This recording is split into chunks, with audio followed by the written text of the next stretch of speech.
Miss Mona here. Today I'm making bread and I love bread. You might love bread too, so I thought I'd show you the way that I make bread. And there are many different ways to make bread. There's this book, for instance, called Knead It, Punch It, Bake It, Make Your Own Bread by Judith and Evan Jones, illustrated by Lauren Bennett, and it's actually a really good book to show you many different ways of making bread. This one in particular is a San Francisco sourdough bread. Shows you how to make sourdough starter too. Really cool. I go on YouTube and I find different recipes there too. You can check them out. Jenny Can Cook is one that I really like to watch. This recipe is really simple. This is one of the recipes that I got from Jenny Can Cook, and I've altered it just a little bit to kind of match one of the recipes in there. So it's kind of a combo of things. And what all the things that I need for this recipe is flour, salt, water, and yeast. There's different ways of making this so that you can have it in an hour or the next day. This is going to be good for the next day. I've put in 2 cups of all-purpose flour and 1 cup of whole wheat flour. This is our Pie Ranch Jamu wheat. And I'm going to put in a teaspoon of salt for flavor. For the yeast, I'm going to put in just 1/4 teaspoon of yeast. Just like that. If I wanted to do this in an hour, have bread ready in about an hour to an hour and a half, I would use a tablespoon of yeast, and I would use hot water to mix this with. And what the hot water does is it activates the yeast even quicker. There's a lot more yeast in there to get things going. What is yeast? Yeast is a fungus, and it eats up the sugars in the wheat, and it creates gas, and it also creates alcohol, and the alcohol eventually evaporates when you bake it, but it creates these bubbles in the bread so that you have a bread that rises and something that's nice and fluffy to eat. Now I'm going to put in the water. Oop, there goes the water. And you just stir this up. Neat thing about making bread, I mean, there's a lot of chemistry that's happening here, right? There's the yeast that's breaking down the sugars and the carbohydrates in the flour, the wheat flour, creating alcohol and gas. And then there's also something in the flour called gluten. Gluten is a protein, and it's really stretchy and elastic. So what happens with that is it will create bubbles. It'll create a band inside of the bread to catch that air. So it'll stretch and it won't break, and it'll hold that air in there. So as your dough, what you can see here just looks like a lump, right? It's a very small lump of bread, but the yeast will help it to grow into a much more substantial loaf. So I will let that sit in there, and I will cover that with a plate and put it in a warm place.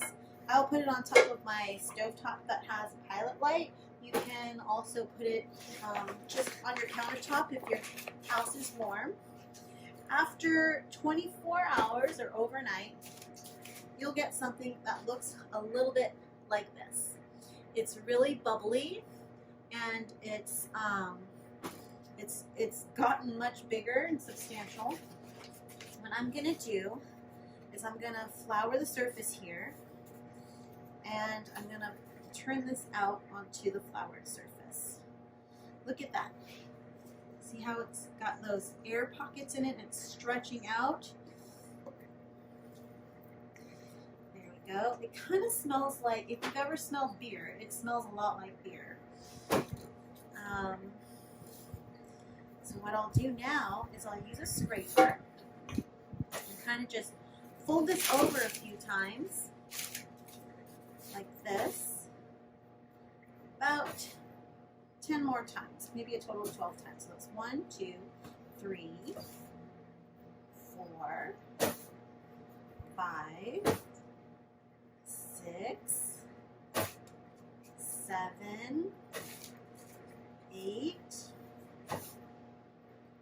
9,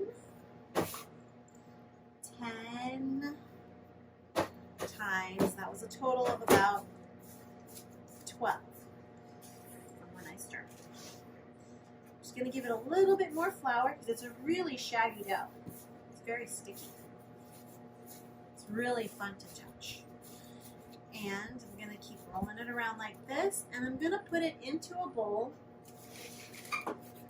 with parchment paper and let it rest another 35 minutes. And it'll grow again.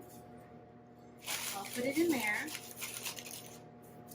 and I'll cover it and let that rest. It'll rise up a little bit more, maybe a whole lot more, just about double in size. And then we'll put that in the oven.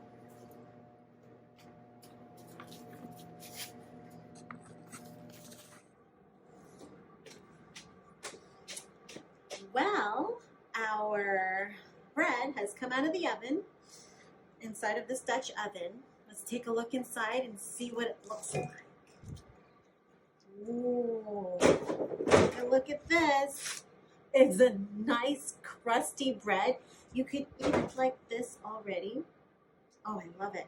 What we're going to do though is we're going to take it out of the parchment paper and put it back in the oven uncovered to finish off for another 10 minutes. Let me see if I can get a nice grip with this. There we go. Put it back in there. Okay, so 10 more minutes, and then it'll be this wonderful, crispy on the outside, soft in the middle loaf. We'll cut into it, and I'll show you what it looks like inside. Be back. Okay, our bread is out of the oven, and here it is. Doesn't that look spectacular? It's a beautiful golden brown. I'm going to carefully take it out because it's still hot. The little pie server. And we'll cut into it. Should let it rest a little bit, but I can't wait to cut into this and see what it looks like inside. Listen to that crunch. Isn't that great? The reason why it got so crunchy is because the Dutch oven produced that steam inside that made the outside nice and crispy. Look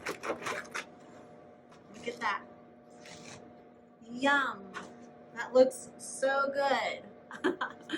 I can't wait for you to try this at home and get a taste of this bread.